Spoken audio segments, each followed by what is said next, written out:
குருவே துணை. வாழ்க வையகம். வாழ்க வையகம்.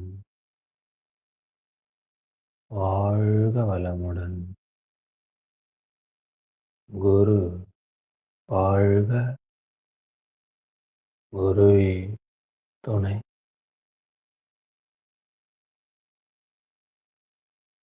ஆதியெனும் பரம்பொருள்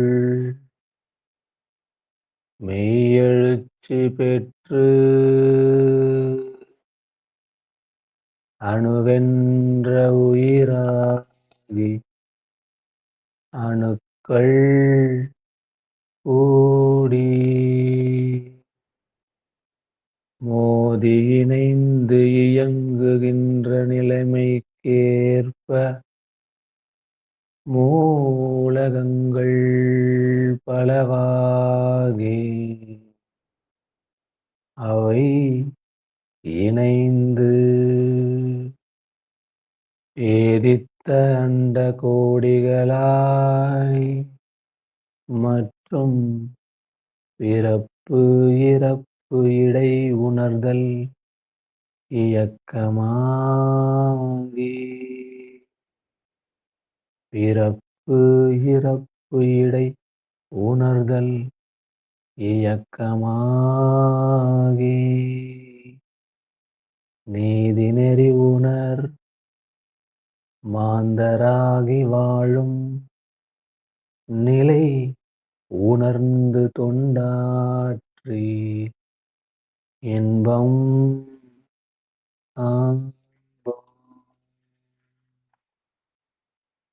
வாழும் நிலை உணர்ந்து தொண்டாற்றி இன்பம்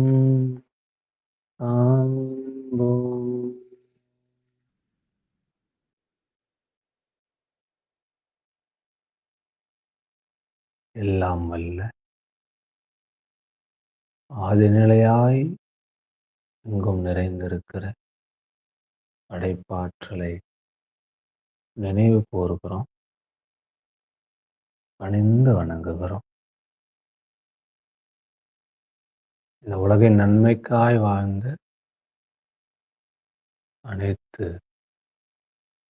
யோகிகளையும் சித்தர்களையும் மகான்களையும் ஞானியர்களையும் புனித ஆத்மாக்களையும் வணங்குகிறோம்.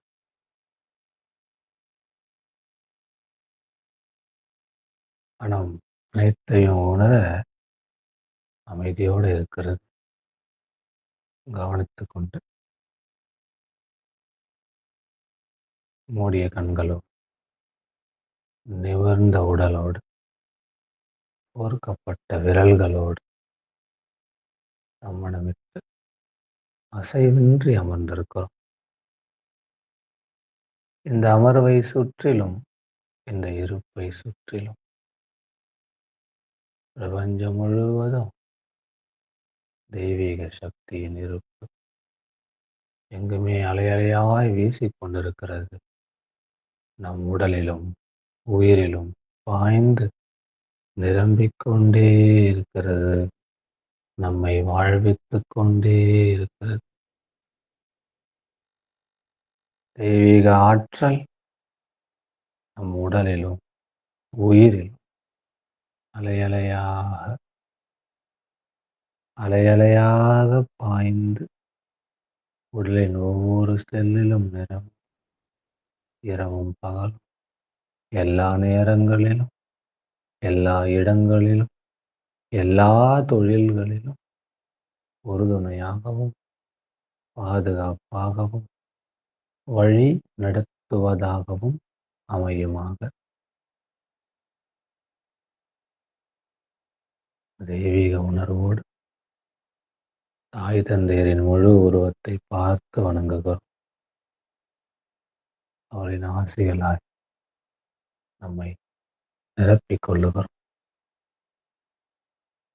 குரு வேதாத்ரி மகரிஷி அவர்தம் அருட்பார்வை மூலம் நாம் ஆசீர்வதிக்கப்படுகிறோம்.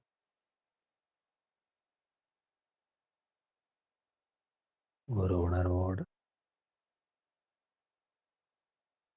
மகான்கள் வெளிப்படுத்திய ரகசியங்களின் மூல ரகசியமாக ஜோதியை இதயத்தில் உணர இருக்கிறோம். இதய ஜோதி தியானம். உடல் தயார் செய்வோம், தளர்வு செய்வோம். நிமிர்ந்த அசைவற்ற உடல்.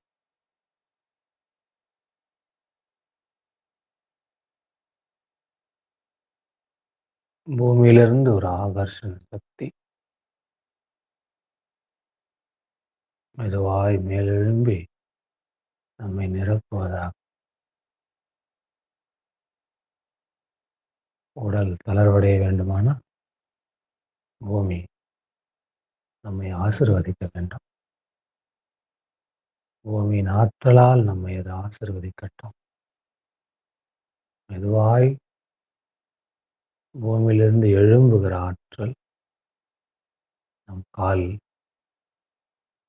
துண்டு விரலில் மூலமாக நிரம்பி கால் விரல்களை நிரப்பி கால் பாதங்களிலே நிரம்பி கணுக்கால்களிலும் முழங்கால்களிலும் முட்டி வரை நிரம்புகிற முழங்கால்களும் கால்களும் பாதங்களும் கால் விரல்களும் தளர்வடைகின்றன, சக்தி ஊட்டப்படுகின்றன, குணப்படுத்தப்படுகின்றன. கால்களை தளர்வாய் உணர்கிறோம், ஆரோக்கியமாய் உணர்கிறோம். தொடைகளிலே நிரம்புகிற பூமியின் சக்தி தொடைகளை மேலும் சக்தி ஊட்டுகிறது, குணப்படுத்துகிறது, தளர்வு அடைய செய்கிறது. தொடைகளை சக்தி மிக்கதாய் ஆரோக்கியமானதாய் உணர்கிறோம். பால் குறையிலும் புதத்திலும் அடிவயிற்றிலும் கருமையத்திலும் நிரம்புகிற பூமியின் ஆகர்ஷண சக்தி மேலும் கருமையும் வரை அனைத்தையும் தளர்வரச் செய்து ஆரோக்கியமடைய செய்கிறது. அடிவயிற்றிலும் வயிற்றிலும் வயிற்றின் உள் உறுப்புகளான சிறுகுடல், பெருகுடல், கல்லீரல், கணையம், சிறுநீர்ப்பை, பித்தப்பை, மலக்குடல், மண்ணீரல் என அனைத்தினோடும் நிரம்புகிற பூமியின் சக்தி அவை அனைத்தையும் குணப்படுத்துகிறது, தளர்வரச் செய்கிறது, சக்தி ஊட்டுகிறது. மார்புகளை நிரப்புகிற பூமியின் ஆற்றல் மார்பின் தனங்களை, இதயத்தையும் நுரையீரலையும் சக்தி ஊட்டுகிறது, ஆரோக்கியமடைய செய்கிறது, இயக்கத்தை ஒழுங்கு செய்கிறது, சீரமைக்கிறது. முதுகுத்தண்டிலே நிரம்புகிற பூமியின் படைப்பாற்றல் அங்கு இருக்கக்கூடிய அனைத்து சக்தி மையங்களை ஒன்றாக இணைத்து சிறப்பாக இயங்கச் செய்கிறது. அவற்றை தளர்வுறச் செய்து ஆரோக்கியம் அடையும் அளவுக்கு சக்தி ஊட்டுகிறது. மார்பெலும்புகளும் முதுகெலும்புகளும் அவற்றின் உள்ளே இருக்கிற அனைத்து தசைகளும் உறுப்புகளும் சக்தி ஊட்டப்பட்டு சிறப்பான இயக்கம் பெறுகின்றன. தோள்பட்டைகளில் நிரம்புகிற சக்தி நம்பிக்கை மையமான தோள்பட்டைகளை மேலும் நம்பிக்கை வரச் செய்கிறது, சக்தி ஊட்டி தளர்வடைய செய்து கைகள் முழங்கைகளிலும் புஜங்களிலும் மணிக்கட்டுகளிலும் முட்டிகளிலும் கை விரல்களிலும் உள்ளங்கைகளிலும் நிரம்பி கைகளை மேலும் சக்தி ஊட்டுகிறது, தளர்வடைய செய்கிறது, ஆரோக்கியமடைய செய்கிறது. கழுத்திலே நிரம்புகிற பூமியின் சக்தி உடலையும் தலையையும் இணைக்கிற அந்த இணைப்பு பாலத்தை மேலும் சக்தி ஊட்டுகிறது, ஆரோக்கியமடையச் செய்கிறது, இதன் இயக்கத்தை சீரமைக்கிறது.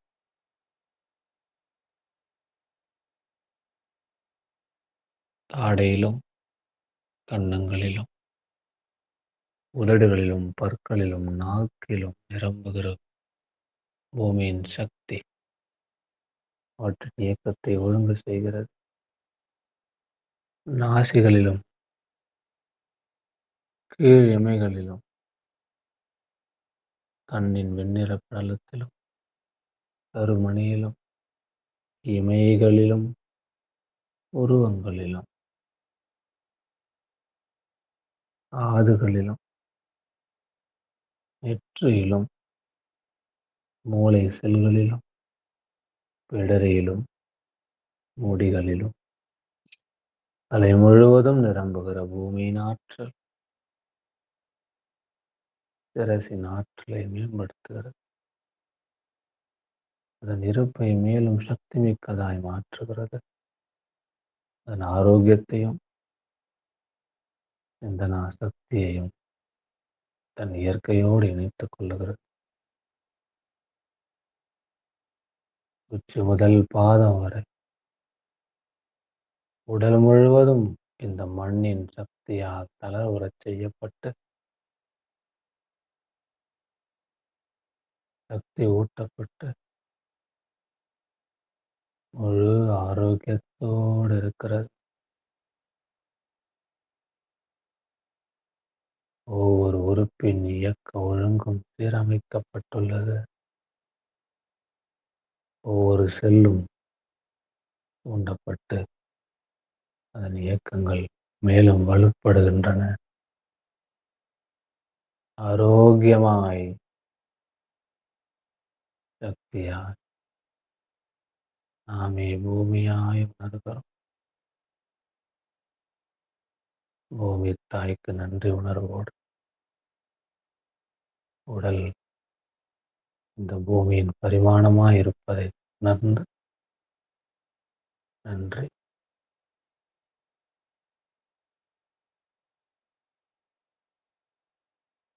உடல் என்னும் அந்த பூமி கோயிலுக்குள்ள அதன் மையமான இதயத்துக்கு வருகிறோம்.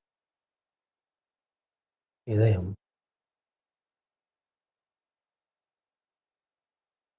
இரண்டு மார்புக்கு மத்தியில் சற்று இடதுபுறம் திரும்பியது போல்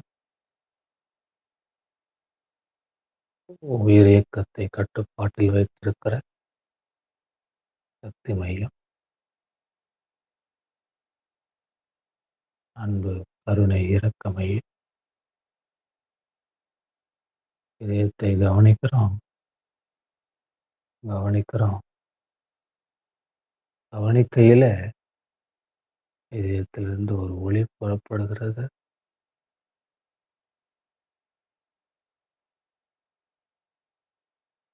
சின்ன ஒளி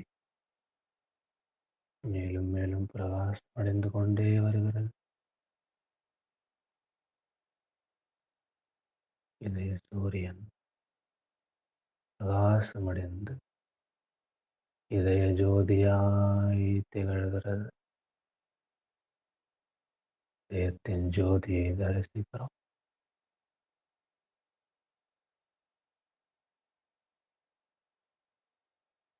இதய ஒளி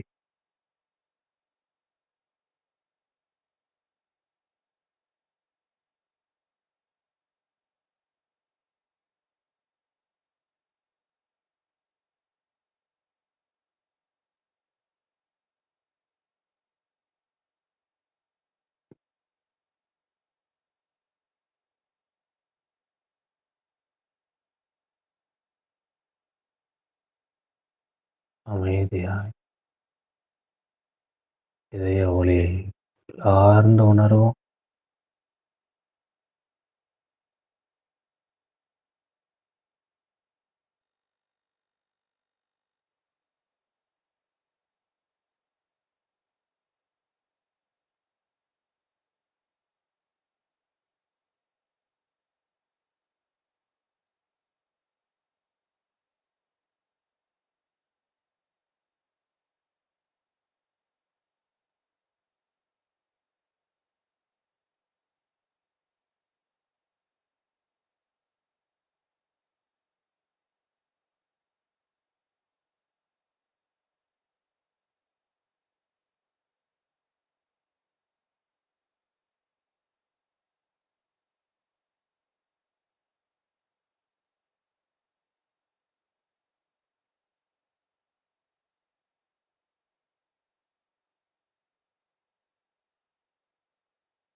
இதய ஒளியோடு ஐக்கியமாக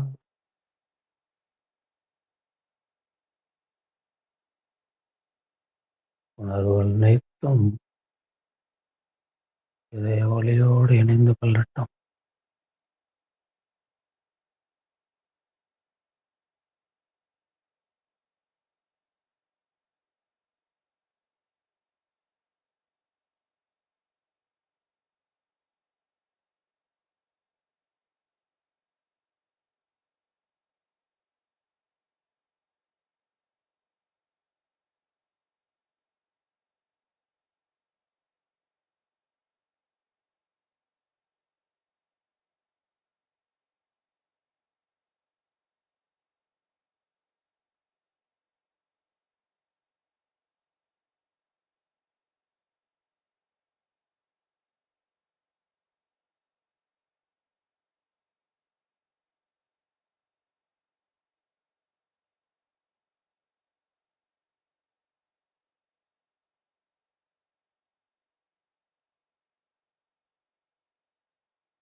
இதய ஒளியின் பிரகாசத்தில்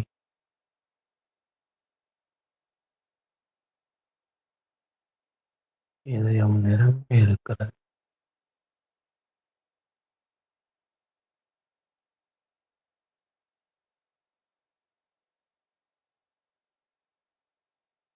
ஒளியில் ஆழ்ந்து விடுங்கள்.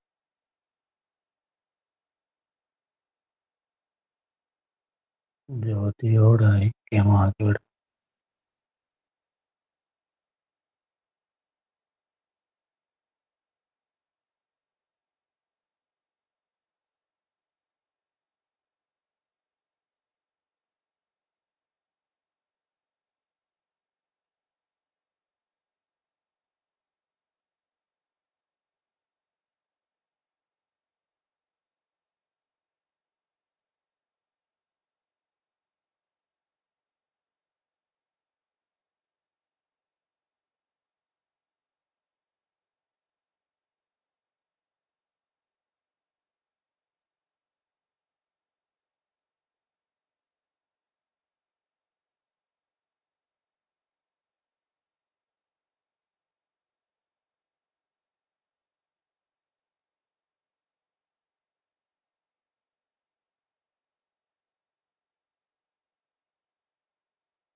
இதயத்தின் ஜோதி அன்பாயிருந்து கருணையாய் பிரகாசித்துக் கொண்டிருக்கிறது. இதயம் முழுதும் நிரம்புகிற அன்பும் கருணையும் இந்த உடலின் ஒவ்வொரு செல்லிலும் பிரகாசிக்கிறது. அன்பும் கருணையும் இந்த உடல் முழுவதும் நிரம்புகிறது.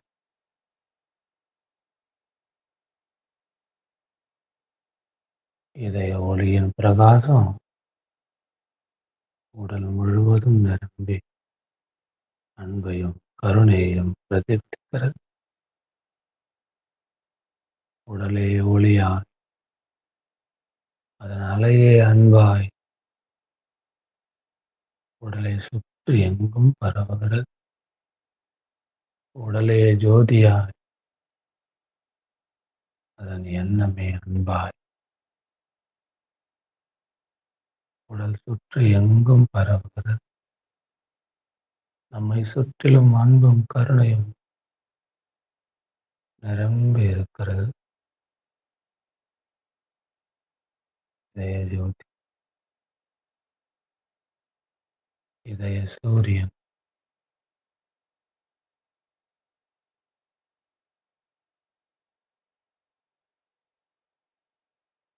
இருண்ட இதயம் ஒரு விழிப்புணர்வு அடைந்திருக்கிறது.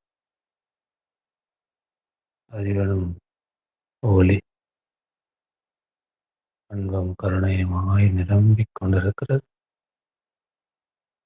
மிகவும் தளர்வாய், மிகவும் அன்பாய், மிகவும் கருணையாய், மிகவும் நம்பிக்கையாய் இருக்கிறோம். அதன் அலைகள் எங்குமே பரவிக் கொண்டிருப்பதை உணர்கிறோம்.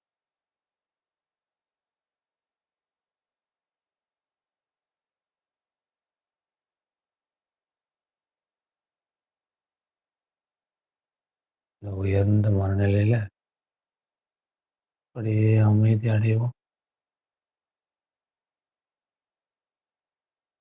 ஜோதியின் அமைதிக்குள் ஐக்கியம்.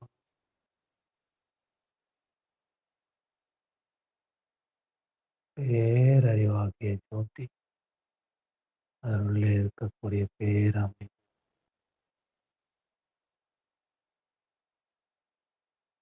அமைதி,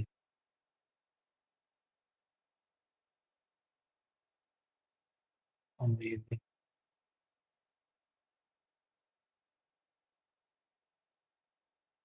ஆழ்ந்த அமைதி, ஒளி நிறைந்த அமைதி, அறிவு நிறைந்த அமைதி, ஆற்றல் நிறைந்த அமைதி, தெய்வீக அமைதி, அமைதி.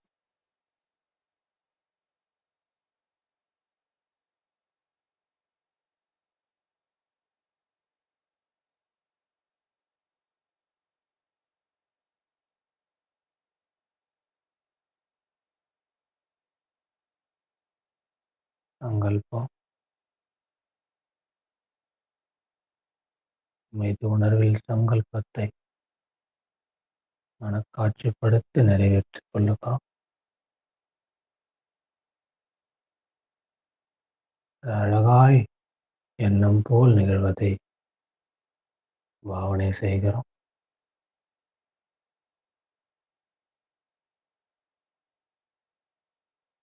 நிகழ்கிறது, இருக்கிறோம், மனநிறைவு கொள்கிறோம். மகிழ்ச்சியோடு நன்றி. அனைத்தும் கண் முன்னே நிகழ்கிறது. மகிழ்ச்சியோடு நன்றி.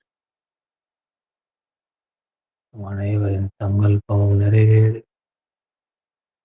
அனைவரும் உடல் நலம், நீலாயுள், நிறை செல்வம், உயர் புகழ், மெய் ஞானம் ஓங்கி வாழ்வோம்.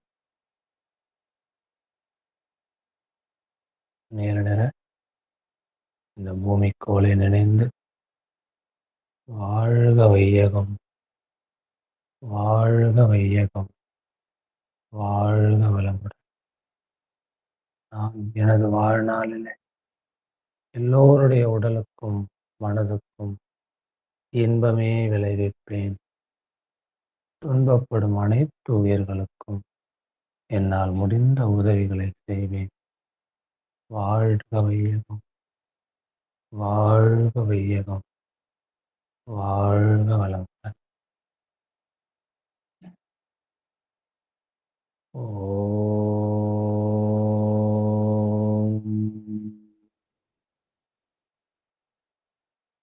சாந்தி, சாந்தி, சாந்தி.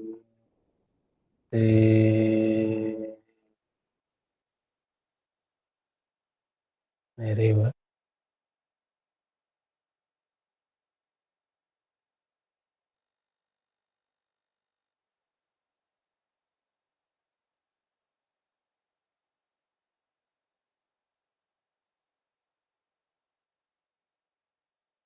அருட்பெரும் ஜோதி, அருட்பெரும் ஜோதி,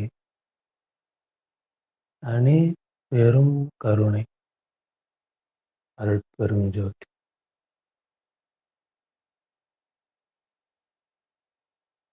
ஜோதி வடிவாய் அன்பும் கருணையுமாய் மேம்பட்ட மனநிலை இருக்கிற தெய்வீக உணர்வாளர்களாக இருக்கிற உங்கள் அனைவரையும் வணங்குகிறேன். வணக்கத்துக்குரிய நீங்கள் அனைவரும் ஒரு உயிர் சிலையாய் என் முன்னே இருப்பது மேலும் பொது நம்பிக்கைகளையும் நல் உணர்வையும் வழங்குகிறது. உங்கள் அனைவருக்கும் என் மனமார்ந்த நன்றிகள். நீங்களும் உங்கள் அன்பு குடும்பங்களும் வாழ்க வளமுடன். தெய்வீக உணர்வாளர்களே, தெய்வீகம் என்பது ஒளி மிகுந்தது. அதன் தொடக்கம் இருளாக இருந்தாலும் அதன் வளர்ச்சியும் அதன் பரிமாணங்களும் ஒளி மிகுந்ததாகவே இருக்கின்றன. எவ்வளவு இருளானாலும் அதில் எந்த அசைவு இருந்தாலும் தெரியாது.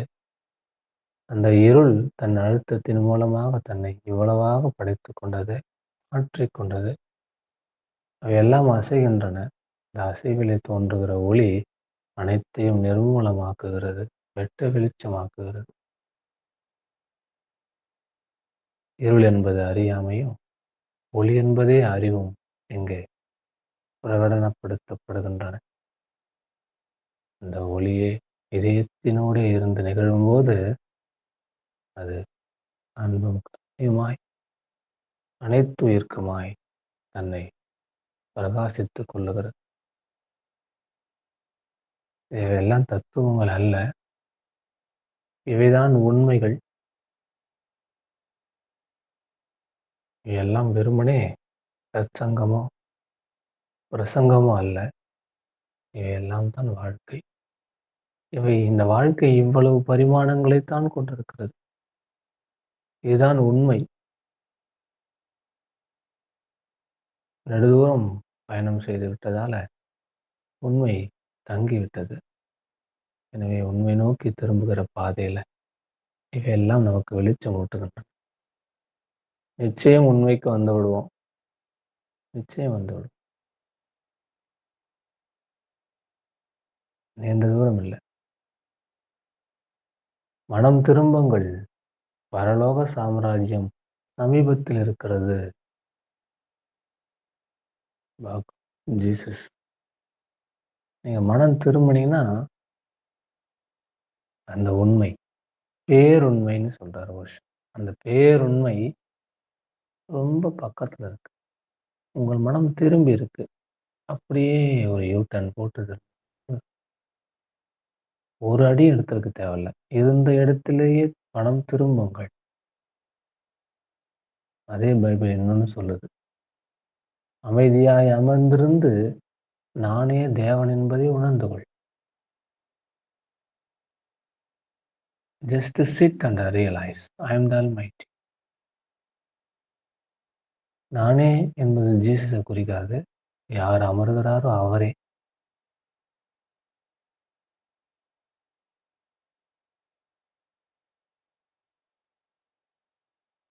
அப்போ அந்த இதயத்தின் நமக்கெல்லாம் மனசாட்சியே இல்லையா என்று கேட்கும்போது, மனதின் சாட்சி தான் ஒளி ஆகிய அறிவு. அதுவே இதயத்தின் பிரகாசமாக இருக்கிறது. இதயத்திலே ஒளியை நாம் உணர, உணர, உணர நம்முடைய எண்ணம், சொல் அனைத்தும் செயல்களாய் மாறும்போது, அது எல்லோருக்குமானதாய் மாறிவிடும். அப்ப நம்முடைய இருப்பு எல்லோருக்கும் நன்மையாய், எப்போதுமே உண்மையாய் மாறிடும். எல்லோருக்கும் நன்மையாய், எப்போதுமே உண்மையாய். அந்த இருப்பு தான், அந்த வாழ்க்கை தான், ஏதோ ஒரு அர்த்தமுள்ள வாழ்க்கைன்னு சொல்லுவாங்கல்ல, அப்படி இருக்கும். நானும் ஏதோ அர்த்தமுள்ள வாழ்க்கை வாழ்ந்திருக்கேன்ப்பா, 4 பேருக்கு பிரயோஜனமா அப்படின்னு சொல்லுவோம். ஆனா, அந்த 4 பேர் எங்க இருக்கிறாங்கன்னா, நம்ம வீட்டுக்குள்ளே இருக்கிறவங்களா இருக்கிறாங்க. அதான் இப்போதைய மனநிலை.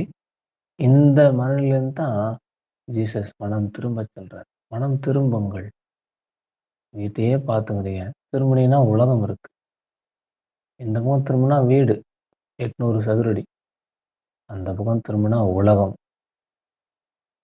சொல்ல விட முடியுமா?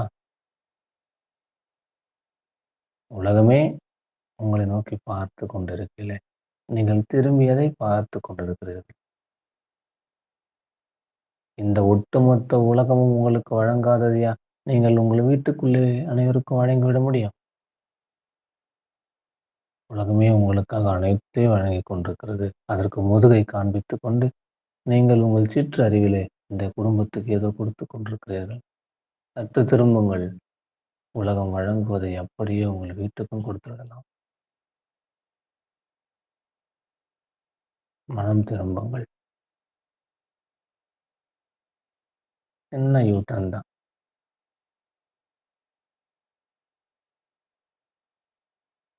இப்ப நாமாக செய்வதும், இந்த இயற்கையாக அதுவே செய்வதும் பெரிய வித்தியாசம் உண்டு. நம் அறிவு சிற்றறிவு, பிரபஞ்ச அறிவு பேரறிவு. ஆனால் அதே பேரறிவு நமக்குள்ளும் இருக்கிறது. அது உறங்கிக் கொண்டிருக்கிறது. அந்த உறக்கத்திலிருந்து வெளிவருவதற்காக அந்த அறிவு பேரறிவானது உறக்கத்திலிருந்து வெளிவருவதற்காக தான் அந்த இதய ஜோதியை தூண்டி விட்டிருக்கிறோம். அந்த வெளிச்சத்திலே அந்த பேரறிவு உறங்க முடியாது. அது விழித்துக் கொள்ளும். அது அதை அழைப்பதை காது கொடுத்து கேட்கும். பேரறிவாகிய அது நம்மை யாரோ ஜோதியின் மூலமாக அழைக்கிறார்கள். இனியாவது விழித்துக்கொண்டு அந்த அழைப்பை ஏற்றுக்கொண்டு அதற்கு பயன்பட வேண்டும் என்ற உணர்வோடு வரும். எப்பவெல்லாம் ஜோதி உள்ளே இருந்து கொண்டிருக்கிறதோ, அப்பவெல்லாம் அறிவு விழித்துக் கொண்டிருக்கும். நாம் சேமித்து வைத்த அனைத்திற்கும் புத்தி என்று பெயர். அதுவாக இருப்பதுதான் அறிவு. புத்தி என்னென்னவோ சொல்லும். அலைக்கழித்துக் கொண்டே இருக்கும். நம்மை மரணத்தை நோக்கி நகர்த்தும். அறிவு நம்மை எப்போதும் நிலையாக இருக்கச் செய்கிற ஒரு பேருண்மை.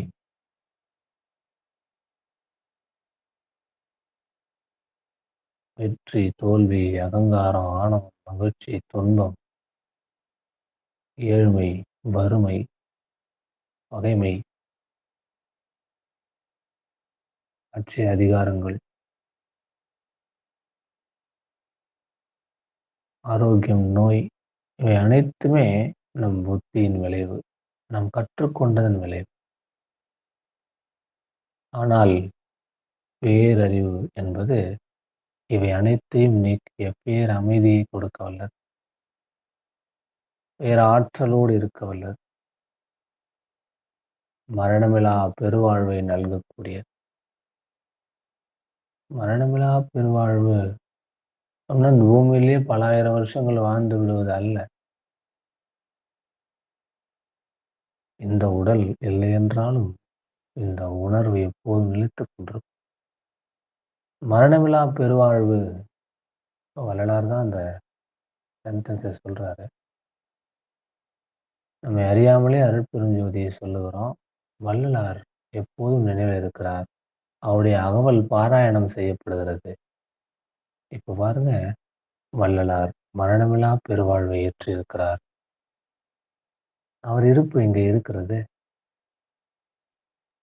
வாழ்க்கை முழுவதும் அவருடைய இருப்பை எத்தனை 1000 ஆண்டுகள் ஆனாலும் வள்ளல் பெருமானாரின் இருப்பு இங்கு இருந்து கொண்டுதான் இருக்கிறது. அவர் உடல் மட்டும்தான் இல்லை. அவர் மரணமில்லா பெருவாழ்வுதான் வாழ்ந்து கொண்டிருக்கிறார்.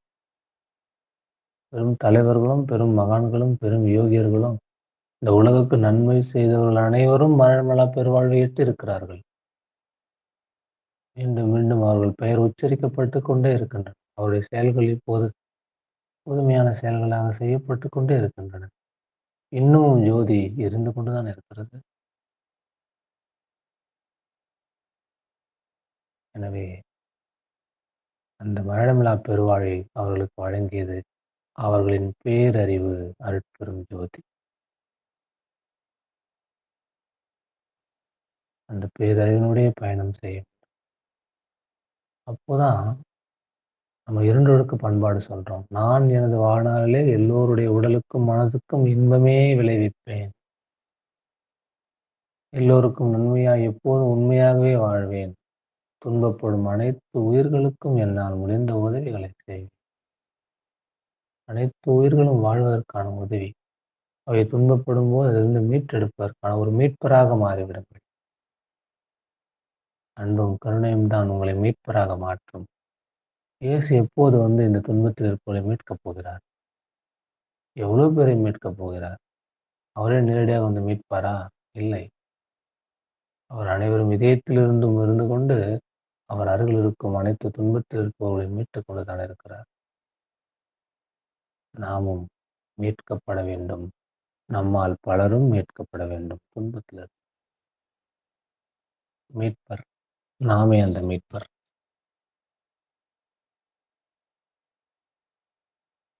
நாமே அந்த ஜீசஸ். நாமே அந்த சிவம். நாமே அந்த அல்லாஹ்.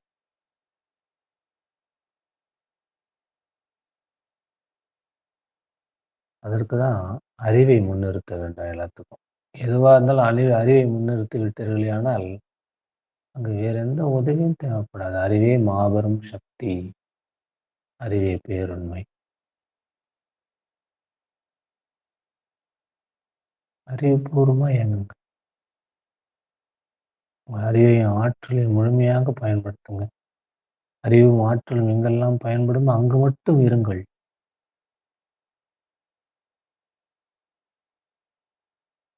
பேரறிவு மிக்கவராக உங்கள் அருகிலே ஒருவர் இருந்தாலும் கூட அவர் அறிவு உங்களுக்கு இரவல் அறிவுதான். இந்த இரவல் அறிவை வைத்துக்கொண்டு நீங்கள் எந்த உணர்வையும் பெற முடியாது. எனவே அருகில் இருப்பவர் அறிவு அவருக்கான. உங்கள் சுய அறிவு, உங்கள் சுய ஆற்றல். அதை எடுத்து உங்கள் வாழ்க்கை முழுவதற்கும் பிரகாசமாக வைத்துக் கொள்ளும். அது இயங்கட்டும். அது உங்களுக்கானது தானே. அறிவுபூர்வமாக இயங்குங்க எப்போதுமே.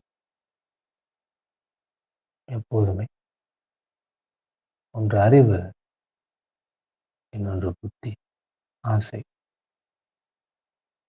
எந்த ஒரு முடிவு எடுக்கும் போதும் அறிவு ஒன்று சொல்லும், புத்தி ஒன்று சொல்லும். இது செய்யின்னு சொல்லும், அது செய்யாதேன்னு சொல்லும். என்ன ஒரு டிராபேக் இதுலன்னா, அறிவு எப்போதும் ஒரே ஒரு முறை தான். ஆனா இந்த நாக்கு, மூக்கு, கண்ணு, காது, தோல் எல்லாம் சாப்பிட்டு, சாப்பிட்டு, தொட்டு, தொட்டு பழக்கப்பட்டிருக்குல்ல. அதனால திரும்ப, திரும்ப சொல்லினே இருக்கும். சாப்பிடு பரவாயில்ல, சாப்பிடு பரவாயில்ல. இன்னைக்கு ஒரு நாள் தானே சாப்பிடு. சரி சாப்பிடு, சாப்பிடு. எதையாவது ஒண்ணு சொல்லிட்டே இருக்கும். பக்கத்துல ஒரு ஆள வச்சு சொல்லும். ஆள வேலைக்காரனா வச்சு. ஆனா அறிவு ஒரு முறை தான். அதுக்கு தான் விழிப்புணர்வு வேண்டும்.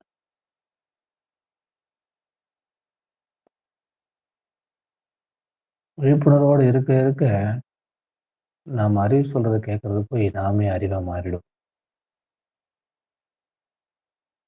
இந்த அறிவுக்கு 5 புலன்களும் ஆயுதங்களா இருக்கும். 5 புலன்கள் அறிவை மட்டுப்படுத்துவதாக இருக்கக்கூடாது. அறிவு, அறிவு, அறிவு. அறிவே தான் தெய்வம் என்றார் தாயுமானவர். அறிவே தான் தெய்வம். அகத்ததுதான் மெய்ப்பொருள் என்று எடுத்துக்காட்டி அந்த அறிவதனை அறிவித்தார் திருவள்ளுவர். அந்த அறிவை அறிவதற்கு முறைகள் சொன்னார் திருமூலர். அந்த அறிவில் ஆழ்ந்து ஆனந்த கவியாத்தார் ராமலிங்க அடிகளார். அந்த அறிவை அறிய அறம் வளர அறிவு திருக்கோவில் அமைத்தார் அருட்தந்தை வேதாத்ரி மகர்ஷி. அறிவே தெய்வம் என்றார் மகாகவி பாரதியார். அறிவினூடே நீ அனைத்தையும் உணர்ந்து கொள்ள முடியும் என்று கூறுகிறார் மகாகவி ரவீந்திரநாத் தாகூர்.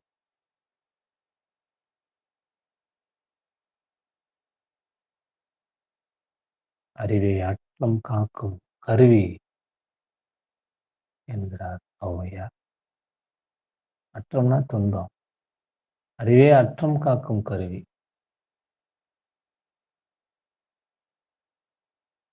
அறிவே அறத்தையும் தர்மத்தையும் நீதியையும் போதிக்கக்கூடிய அறிவே முதல் தரமான மனித பிறப்பின் இருப்பு. அதுதான் முதன்மை பொருள். அறிவு. அறிவு என்பது விஸ்டம். அது இன்னொரு பேர் தான் ஞானம். நாலேஜ் என்பது புத்தி. அது இரவல். அது இருப்பு அல்ல, இரவல். எப்போது வேண்டாலும் திரும்ப பெறப்படும். ஆனால் அறிவே இருப்பு, எக்ஸிஸ்டன்ஸ். நாம் மனிதன் என்று சொல்லப்படுவதற்கு காரணமே அங்க இருக்கக்கூடிய அந்த அறிவின் நிலைதான். எனவே அறிவறிந்து வாழுங்கள். அறத்தை மனதுக்குள்ளே பொருத்தி கொண்டு வாழுங்கள். எல்லோருக்கும் நன்மையாய் எப்போதும் உண்மையாக இருக்கக்கூடிய தன்மை அறிவிலிருந்தே புறப்படுகிறது. அந்த வாழ்க்கை தான் மனித வாழ்க்கை. வேறு எப்படி இருந்தாலும் அது குறைபட்ட மனநிலை தான். எப்போதுமே முழுமையானவராக இருங்கள். முழு கம்ப்ளீட் மேனாக இருங்கள்.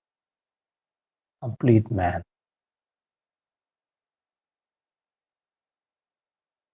Complete man. அதுதான் முயற்சி செய்கிறேன்னு சொல்லாதீங்க. முடிவு செய்யுங்க. I am not become, just I am now. என்னவா இருக்க போகிறேன்னு இருக்கட்டும். இப்போ என்னவா இருக்கிறீர்கள்? இந்த எண்ணம், இந்த வார்த்தைகள், இந்த இருப்பு அறிவுபூர்வமானதாக இருக்கிறதா? அது போதும். நாளைக்கு அப்படி இருப்பேன். முதல்ல நாளைக்கு பிறக்கட்டும். இப்போ என்னவா இருக்கிறீங்க? இந்த சூழ்நிலை அறிவுபூர்வமானதாக மாற்று. இந்த சூழ்நிலை நீங்கள் அறிவுபூர்வமாக உங்களுடைய வாழ்க்கையை மாற்றிக் கொண்டீர்களானால் உங்களை சுற்றியுள்ள உங்களுக்கு உள்ளே இருக்கிற பல விஷயங்கள் உங்களை விட்டு விலகி ஓடிடும். பல அப்படின்னா ஒரு 90% விஷயங்கள் ஓடிடும். ஏன்னா நமக்கு அறிவுபூர்வமாக வாழ்ந்து பழக்கம் இல்லை. திடீர்னு அறிவு வந்த உடனேயே அதுதான் பெரிய முதலாளி மாதிரி. அது வந்த உடனே சின்ன முதலாளிலாம் ஓடிடுவாங்க. இருக்கிற இடம் தெரியாமல் ஓடுறோம். ஆனால் அந்த நேரத்தில் மனது கொஞ்சம் வருத்தப்படும். ஏன்னா மனது புத்தியை வச்சு தான் உயிரோடு இருக்குது. இரவல் அறிவு பல முறை சொல்லி சொல்லி சொல்லி நம்மளை எப்படியாவது காம்ப்ரமைஸ் பண்ணி செய்ய வைக்கிறோம். பின்னாடி திரும்பி வரும்போது அதுக்கு பின்னாடி உட்காந்து சிரிச்சிட்டு இருக்கும். மனசு சூழ்ச்சிகரமான அது அடம் பிடிக்கும். குழந்தைத்தனமாக இருந்தாலும் இத்தனை வருஷம் வளர்த்துட்டோம்ல. அதனால் அப்பப்போ சூழ்ச்சி பண்ணி தனக்கு சாதகமாக எல்லாத்தையும் மாற்றி. ஏன்னா அதுக்கு தடை போட அறிவே இல்லையே. அறிவு தான் எங்கேயோ மூலையில் தூங்கிட்டு இருக்கு. அருட்பெருஞ்சோதியாக வெளிச்சம் வந்தால் தானே அறிவு இழுத்து கொள்ள முடியும். இப்போ தானே ஏற்று இருக்கிறோம். இனி வந்துடும்.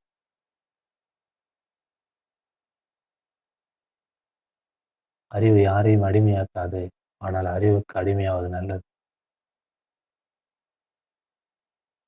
அறிவு யாரையும் அடிமையாக்காது. ஆனால் அறிவுக்கு அடிமையாவது நல்லது. வாழ்க வளமுடன். இன்னைக்கு இதயத்தின் மாயாஜாலம். இவ்வளோ நேரம் பேசிட்டு வந்து அதை பற்றி தான்.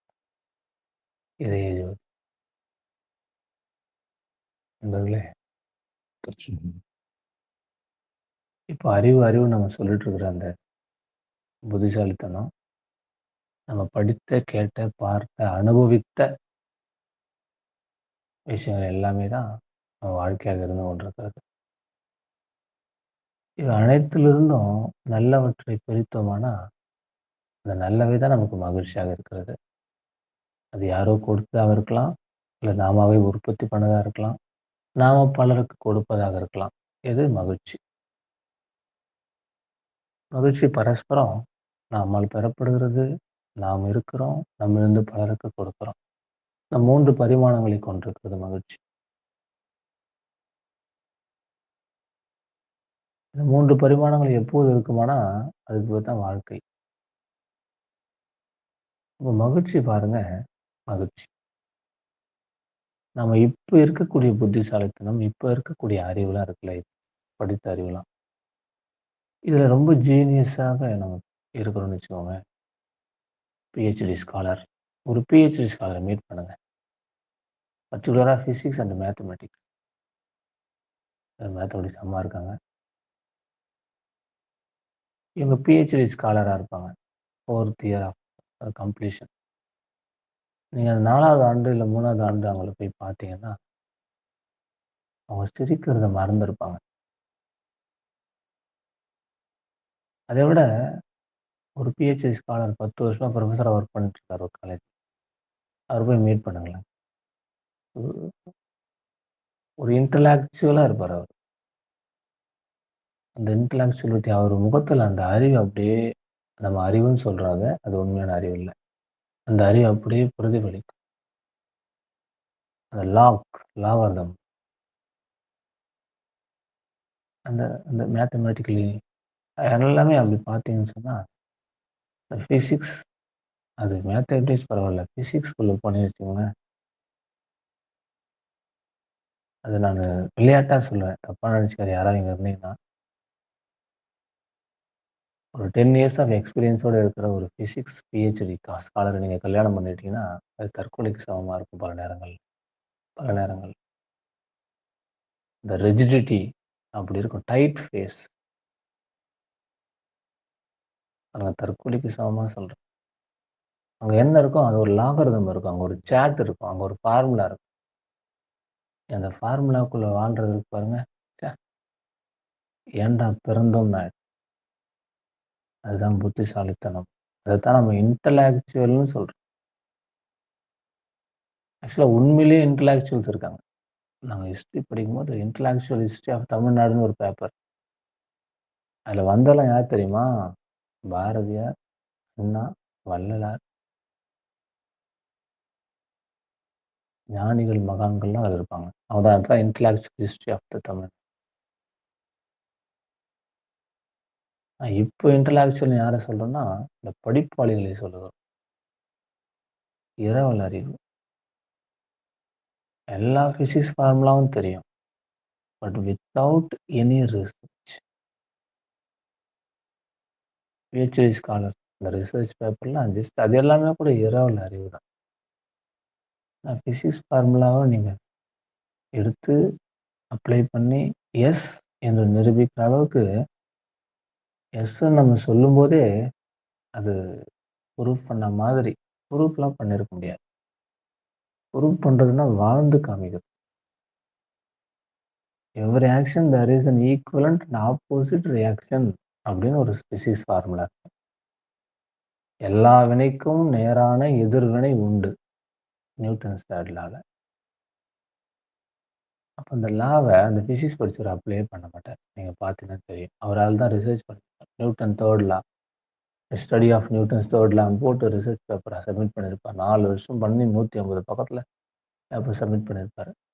ஆனால் every action there is an equivalent opposite reaction அப்படின்ற ஃபார்முலாவ அவர் வாழ்க்கையில எந்த வினாடியும் அப்ளை பண்ண மாட்டார்.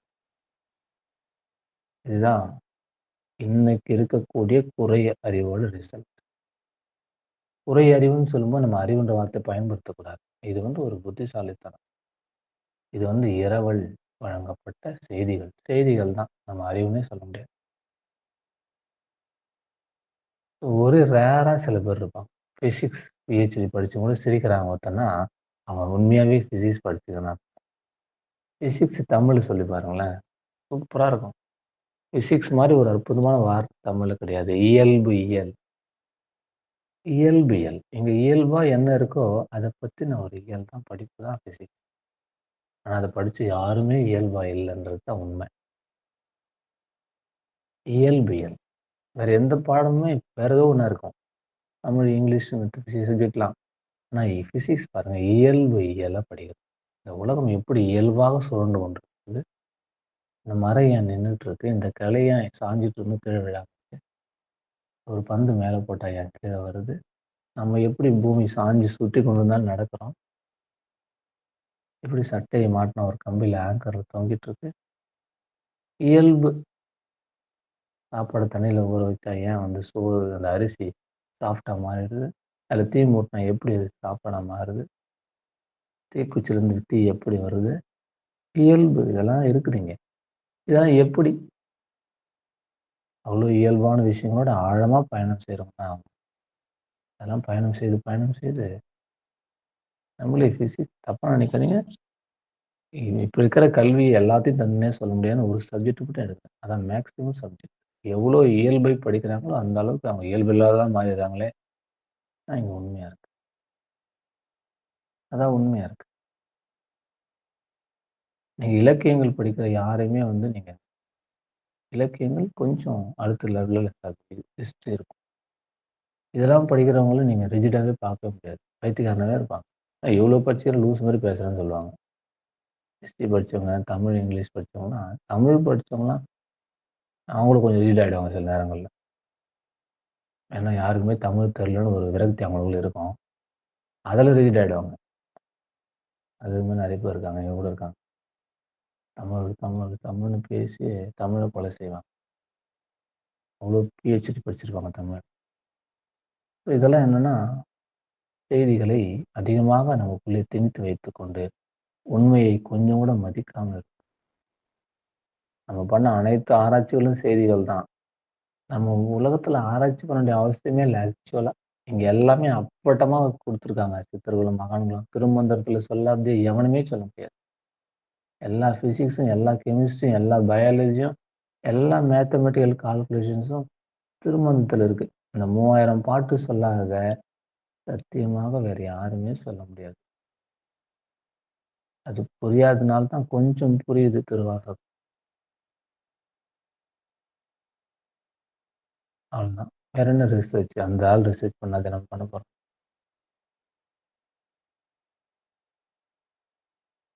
இவ்ளோ இதயத்தின் மாயாஜாலத்துக்கும் இதுக்கெல்லாம் என்ன சம்மந்தம்னு கேட்குறீங்க. புரியுது. தலைப்பு இதயத்தின் மாயாஜாலம். இதெல்லாம் எதுக்கு வருது? இதெல்லாம் இருக்கிறதுனால தான் இதயம் செயலிழந்து போயிடுச்சு. இதெல்லாம் ஒதுக்கி வச்சுட்டீங்கன்னா, நான் சொன்னேன்ல, நீங்க அறிவோட செயல்படும்போது 90% வெளில போயிடும்னு. அதுதான் இந்த 90%. நீங்க படிச்ச, கேட்ட, புடிச்சு வச்சு அனைத்து சடங்கு, சம்பிரதாயங்களையும், அறிவியல் விஷயங்களையும் தூக்கி போடுங்க. அதெல்லாம் பாரம், சுமை, வெயிட். இந்த விளக்க ஏத்தி வச்சுட்டு மேல வெயிட் வச்சா என்ன ஆகும் விளக்கு? அணைஞ்சு போயிடும்ல. உள்ள அறிவு ஏற்கனவே பிரகாசித்துக் கொண்டிருக்கிறது.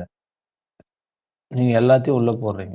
போட்டு, போட்டு, போட்டு, போட்டு அது பாட்டு பாவமா கிடக்குது உள்ள. எவ்வளோ எரிஞ்சும் கூட வெளிச்சமே வரல. நீங்க இதயத்துக்குள்ள பயணம் செய்தீர்களே ஆனால், அதை சுற்றியுள்ள அனைத்து குப்பைகளும் நீக்கப்படும். இதயம் பிரகாசிக்கும். அன்பும் கருணையும் மலரும். அங்கிருந்து இயங்குங்கள். அதுதான் அறிவுபூர்வமான இயக்கமா இருக்கும். அதுதான் அனைத்திற்குமான இயக்கமா இருக்கும். எனவே இதயத்திலிருந்து இயங்குங்கள்.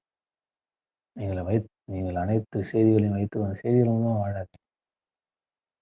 டிஎன்பிஎஸ்சி எக்ஸாம் ஒண்ணா பயன்படும். எக்ஸாம் மட்டும் தான் பயன்படும். அப்புறம் வேலைக்கெல்லாம் பயன்படாது. நெறைய பேர் இப்ப இடியட்ல இன்டலெக்சுவலா வராங்க. முட்டாள்தனத்தில் இன்டலெக்சுவலா வராங்க. எல்லா அரசியல்வாதியும் பாருங்களேன். எதுல இன்டலெக்சுவல்ஸ் அவருடைய முட்டாள்தனத்தில் மிகப்பெரிய முட்டாளர்கள். Intellectual idiots. அதனால இதயத்துக்குள்ள நீங்க பயணம் செய்யும்போது, உண்மையான இந்த இயற்கையின் இயல்போடு இருப்பீங்க. இயற்கையின் இயல்பு என்ன? ஒரு மரம். மரம் தான் நமக்கு தெரியும். தாவரம் தான். தாவர சங்கமத்துல இல்ல. அது எது வந்தாலும் மரம், செடி தான் எடுக்குறது. வேற எதையும் எடுக்க முடியல. மரம் நிக்குது. அது செடியா நடுறீங்க, தண்ணி ஊத்துறீங்க, ஒரு கம்பி போடுறீங்க. பாதுகாப்பா வைக்கிறீங்க, உரம் போடுறீங்க, ஆடு, மாடு மேயாம பார்த்துக்கிறீங்க, அழகா வளருது. எப்பவுமே உங்களுக்கு நன்றியே சொல்லாது அந்த மரம். நமக்கு தண்ணி ஊத்துறான், நம்மள பாதுகாக்கிறான். அப்படிலாம் அதுக்கு தோணவே தோணாது. அப்படியே வளரும். அப்படி பெருசா வளர்ந்துச்சு. வளர்ந்து முடிச்ச உடனே அப்படியே நிழல் பிரமாதமா இருக்கும். எப்போ வந்தாலும் நிழல்ல தான் உட்காந்து படிப்போம். அங்க தான் போய் டீ சாப்பிடுவோம். அந்த மரத்து அந்த நிழல் அவ்வளோ அழகா இருக்கும். எவ்வளோ வெயில் அடிச்சு கொளுத்தி கொண்டிருந்தாலும், மரத்துக்கிழ மட்டும் சில்லுன்னு தான் இருக்கும். பிரமாதமான படைப்பு. நீங்க நிழல்ல உட்கார்றீங்க. என்னுடைய 100 பேர கூட்டிட்டு வந்து உட்கார்ந்தா கூட அது, என் நிழல்ல நீங்க யாரும் உட்காராதீங்க அப்படின்னு சொல்லாது. கொஞ்ச நாள்ல அப்படியே பூ பூத்து வாசனை. அந்த வாசனை முகர்றீங்க. என்னுடைய வாசனை அப்படின்னு சொல்லாது. அப்புறம் பழம் பழுத்து தொங்குது. கல் எடுத்து அடிக்கிறீங்க. ஐயோ! வலிக்குது. படுபாவிங்களா ஏன்டா இப்படி பண்றீங்கன்னு திட்டாது. கீழ வந்து ரசிச்சு சாப்பிடுறீங்க. டேய் ஏன் பழம் என்கிட்டயே குடுங்கன்னு கேட்காது. அதுல வந்து மாடு கட்டுறீங்க மரத்துல. "ஏய் என்னுடைய வீட்ல நீ ஏன் இருக்கிற? வெளில போன்னு சொல்லாது. அத வந்து எனக்கு இவ்ளோ பழங்கள் குடுத்து என்ன பணக்காரனா ஆக்க வச்சிருக்கிற. உன்னுடைய பழத்தால தான் நான் வியாபாரி ஆகி இப்போ நெறைய சம்பாரிக்கிறேன்னு நீ நன்றி சொன்னீங்கன்னா, அது உங்கள கண்டுக்கவே கண்டுக்காது. 100 வருஷம் வாழ்ந்து முதிர்ச்சி அடைந்த பிறகு பழங்களே பழுக்கலன்னு நீங்க ஏதோ ஒரு விஷயத்துக்காக நீங்க வெட்டுனீங்கன்னா, என்ன வெட்டாதன்னு அழாது. என்ன வெட்டாதன்னு எதிர்க்காது. நீங்கள் தண்ணி ஊத்துனா நன்றி சொல்லாது. வெட்டினாலும் எதிர்க்காது. அதை பறித்துக் கொண்டாலும், அதிலிருந்து எந்த சந்தோஷத்தை அனுபவித்தாலும், உங்கள்கிட்ட எதையுமே அது கிளைம் பண்ணாது. அது என்ன பண்ணுதுன்னா, எல்லோருக்கும் நன்மையாய், எப்போதும் உண்மையா இருக்கு. தண்ணி ஊத்துன பத்தி அதுக்கு கவல இல்ல. தண்ணி ஊத்தாதவன பத்தி அதுக்கு கவல இல்ல. எல்லோருக்கும் காத்து குடுக்குது, எல்லோருக்கும் நிழல் குடுக்குது, எல்லோருக்கும் கனி குடுக்குது, எல்லோருக்கும் வாசனை குடுக்குது, எல்லோருக்கும் ஓய்வெடுப்பதற்கான இடத்த குடுக்குது. அதுதான். அந்த மரத்தின் உண்மை நிலை இருக்குல்ல, அந்த உண்மை நிலைதான் இதயத்தின் மாயாஜாலம். உங்கள் இதயத்திலிருந்து இயங்கினால் அப்படித்தான் மாறிவிடுவீர்கள். மரம் போல ஆயிடுமா? ஆறறிவுடைய மரம் போல இருப்பீங்க. மரத்துக்கு ஓரறிவு தான். அதே ஓரறிவுக்கே அவ்வளோ செய்த 6 அறிவு இருந்தா அது என்னென்ன பண்ணும்? அப்படி ஆயிடுவீங்க. கல்லும் மரமும் கருத்துடனே பயனாகும்போது கருத்து வழங்கப்பட்ட மனிதா நீ மட்டும் ஏனே கல்லாய் மரமாய் கிடக்கிறாய்ன்னு சொல்லாரு மாதிரி. கல்லும் மரமும் தன் பணிகளை கடமையை சிறப்பாக செய்து கொண்டிருக்கின்றன. ஆனால் கருத்துடைய மனிதா நீ மட்டும் ஏனோ கல்லாய் கிடக்கிறான்னு சொல்லுது. ஸோ இதயத்தின் மாயங்கள் அதான். நண்பர்களே, இன்னைக்கு 10 ஆசீர்வாதம் எழுத போறீங்க.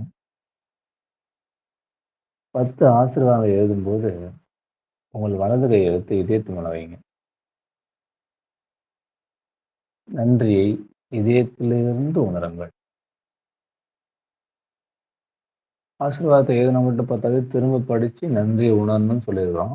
நெறைய பேர் மறந்திருப்பீங்க. தினமும் அத செய்யணும். எழுதுனா மட்டும் பத்தாது, எழுதிட்டு 10யும் ஒவ்வொன்றையும் படித்து, படித்து முடிவுல 3 முறை நன்றி சொல்லணும் இல்லையா? இதயத்தில கை வச்சு, அதை படித்து, கண்களை மூடி, இதயப்பூர்வமாக நன்றியை தெரிவியுங்கள். 10 ஆசீர்வாதத்துக்கும் நன்றி தெரிவிங்க.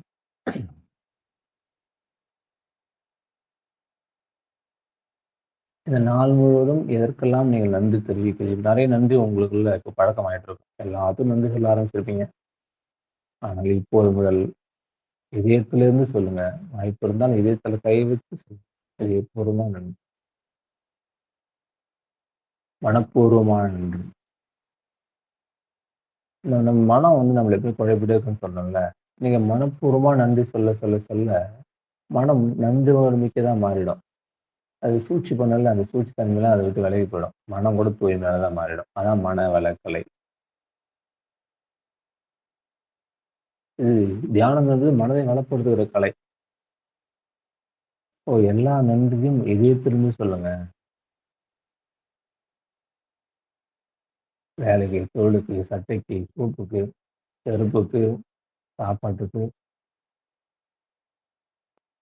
தம்பிக்கு, அண்ணனுக்கு, கணவனுக்கு, மனைவிக்கு, பிள்ளைக்கு, அப்பாவுக்கு, தாத்தாவுக்கு, அம்மாவுக்கு, வேலைக்காரனுக்கு, முதலாளிக்கு, வீட்டுக்கு, காருக்கு, வண்டிக்கு, பெட்ரோலுக்கு, சாலைக்கு, டிரான்ஸ்போர்ட்டுக்கு, போலீஸ்காரனுக்கு, வேலைக்காரனுக்கு, துப்புரவு பணியாளருக்கு, கரண்ட்டுக்காரனுக்கு, டியூப்லைட்டுக்கு, அதன் வெளிச்சத்துக்கு, என்னெல்லாம் இருக்கு பாருங்க. எல்லாத்துக்கும் நன்றியை சொல்லும்போது, இதயத்திலிருந்து சொல்லுங்கள். இதயபூர்வமானவரா மாறிடுங்க. அறிவுபூர்வமானவரா இருப்பதை விட, இதயபூர்வமானவரா இருப்பது நல்லது. நீங்க இதயபூர்வமா இருந்தாலே, நான் முதல்ல சொன்னேன், அறிவு யாரையும் அடிமையாக்காது. ஆனால் அறிவுக்கு அடிமையா இருப்பது நல்லதுன்னு சொன்னேன். ஆனால் அறிவே அறிவே உங்கள் அன்புக்கும், கருணைக்கும் அடிமைதான். அந்த அன்பும், கருணையும் புறப்படும் இடம்தான் இதயம். அன்பு, கருணை, அறிவு, இரக்கம் இது போன்ற உயர்ந்த தலங்கள்ல பயணம் செய்யுங்க. எப்பவுமே உயர்ந்த நபர்களோட தொடர்புல இருங்க. அப்பதான் எனக்கு ஒரு விஷயம் நடந்துச்சு ஆட்டோமேட்டிக்கா லைஃப்ல. எனக்கு நெறைய நண்பர்கள் இருக்காங்க. இப்போ கூட அமளிங்க இருக்காங்க. அமளி, சத்யா, தயாளன், ஞானசேகர் 4 ஃப்ரெண்ட்ஸ் நாங்க 5 பேர் மட்டும். இப்போ வரைக்கும் ஃப்ரெண்ட்ஸ் தான் இந்த 24 வருஷமா. இந்த 4 பேர்லயே வயசு கம்மி எனக்கு தான். இது பெருமைக்காக ஏன் சொல்றேன்னா, இந்த எல்லாருமே என்னோட பெரியவங்க இல்லையா? எனவே நான் வழிநடத்தப்படுகிறேன். என்னோட சின்னவங்களா இருந்தா, நான் வழிநடத்துற மாரி ஆயிடும். எனக்கே அறிவில்ல. நான் 4 பேர் வழிநடத்துனா என்ன ஆகும்? அப்ப எல்லாம் என்ன மாரி ஆயிடுவாங்க. அப்ப இந்த 4 பேருமே பார்த்தீங்கன்னு சொன்னா, என்னோட நிச்சயமா 1 வருஷம், 2 வருஷம் பெரியவங்க தான். அப்போ என்னோட பெரியவங்க எனக்கு நண்பரா இருந்ததுனால, எனக்கு அவங்க நெறைய புத்தி சொன்னாங்க. அப்ப அந்த வகையில அதெல்லாம் நான் நம்புறேன். சத்தியமூர்த்திட்ட ஒரு நாள் பேசிட்டு இருந்தேன். என்னடா டெய்லி 10, 11 மணிக்கு தூங்குறேன். காலைல 4 மணிக்கு எந்திரிச்சு தருநேரேன். எங்க அப்பா எப்ப பார்த்தாலும் காசு இல்ல, காசு இல்லன்றாரு. என்ன பண்றதுன்னே தெரியலடா அப்படின்னு. இவ தான் சொன்னா அவன்கிட்ட. அதுக்கு முன்னாடி அவன் ஆழியார்ல போய் ஒரு 6 மாசம் தங்கிட்டு வந்தான். 6 மாசம் அங்க தான் இருந்தான். அவன் தான் சொன்னான், "நீ ஆழியார் போய் ஒரு வாரம் இருந்துட்டு வாடா" அப்படின்னான். 1 வாரம் எங்க அப்பா உதைப்பாரு. அதெல்லாம் 1 வாரம்லாம் போனேன். எவ்வளோ செலவான்னு கேட்டா ரூ. 2000 அப்பா ரூ. 2000 போயிட்டு வர செலவு வேற இருக்குது. ரூ. 110 இங்கேருந்து ஆழியார் போறதுக்கு காட்பாடியிலேருந்து. அது வேற செலவு. ரூ. 2500 வேணும் மொத்தமா. அப்படி இப்படி 1 மாசம் சொன்னேன்னா 2 மாசம், 3 மாசம் ஆச்சு. 4வது மாசம் நவம்பர் மாசம் அப்ளை பண்றேன் ஆழியார் போறதுக்கு. வந்ததா சொல்ட்டாங்க. போயிட்டு வர காசு இல்ல. 110, 110, ரூ. 260 ஆகும். அப்ளை பண்ணி பணமே கட்டியாச்சு. 1400 என்னமோ சொன்னான். அப்புறம் டிசம்பர் மாசம் வந்துச்சு. முடியவே இல்ல. சார் சார் டிசம்பர்ல அப்ளை பண்றேன். டிசம்பர்ல முடியல. ஜனவரி மாசம் வந்து ஜனவரிலயும் முடியல. போயிட்டு வர காசு இல்லாம முடியல. அதுக்கப்புறம் பிப்ரவரில தான் காசு கிடைச்சது. பிப்ரவரி 19, 2007 ஆழியாருக்கு புறப்படுறேன். சத்தியமூர்த்தி தான் சொன்னான் ஆழியாருக்கு வழி. இப்படி போ, இங்க போய் இறங்கு, இந்த பஸ்ல போ, அந்த பஸ்ல போ. 6 நாள் தங்கியிருந்தேன். இப்ப நீங்க என்ன சொல்றீங்கல்ல, ஐயா நல்லா கிளாஸ் எடுக்குறாரு. நெறைய விஷயம் சொல்றாரு. இது எல்லாமே 6 நாள்ல நாங்க கத்துக்கிட்டது தான். 6 நாள். அதுக்கு பிறகு ஏற்பட்ட தேடல்கள்ல கிடைச்ச விஷயங்கள் தான் நான் இங்க பரிமாறிக் கொள்ளுகிறேன். உணர்ந்த உணர்வுகள், பெற்ற அனுபவங்கள், செய்த தியானங்கள், குருமார்களின் ஆசீர்வாதம், பெற்றோர்களின் ஆசீர்வாதம், எல்லோருக்கும் உண்மையா, எப்போதும் நன்மையா இருக்க வேண்டிய அந்த மனநிலை, இதெல்லாம் இதயத்தின் மூலமாக நடக்குது. நான் படிச்ச படிப்புல இது நடக்கல. நான் படிச்ச படிப்பு கொஞ்சம் கொஞ்சம் சப்போர்ட் பண்ணுச்சு. நெறைய படிச்சிருக்கேன் நானு ஆக்சுவலா. எக்கச்சக்கமான டிகிரி. இப்போ கூட ஒரு டிகிரி படிச்சுன்னு வரேன். இந்த படிப்புகள் அனைத்துமே இந்த இப்ப பேசுற இந்த விஷயத்துக்கெல்லாம் பயன்படல. படிக்காத வேதாத்திரி மகரிஷி தான் இதுக்கெல்லாம் பயன்பட்டார். 3ஆம் கிளாஸ் தான் படிச்சிருக்காரு அவரு. ஏன்னா எல்லாமே இதயத்திலிருந்து வழங்கப்படும்போது உண்மை இருக்கும். அதுல நன்மை இருக்கும். அதனால நீங்க எழுதப் போறது அது இதயத்துல கை வச்சு, இதயத்தின் மூலமா எல்லாவற்றுக்கும் நன்றி சொல்லுங்க. மறக்காம இதயம் என்ற வார்த்தையை தொடர்ந்து பயன்படுத்துங்க.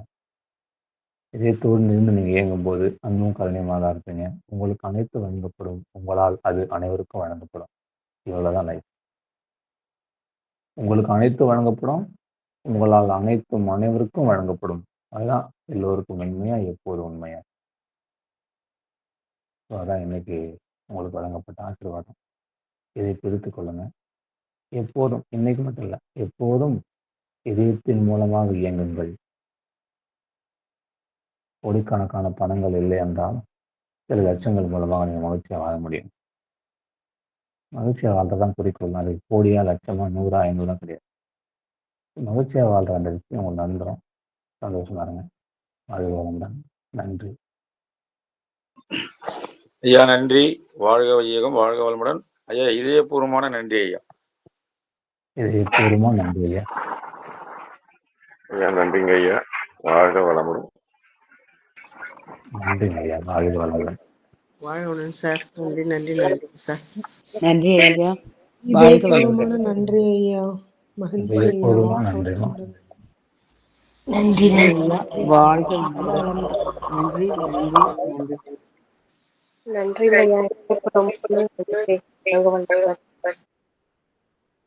இதயபூர்வமா நன்றி. நன்றி ஐயா. வாழ்க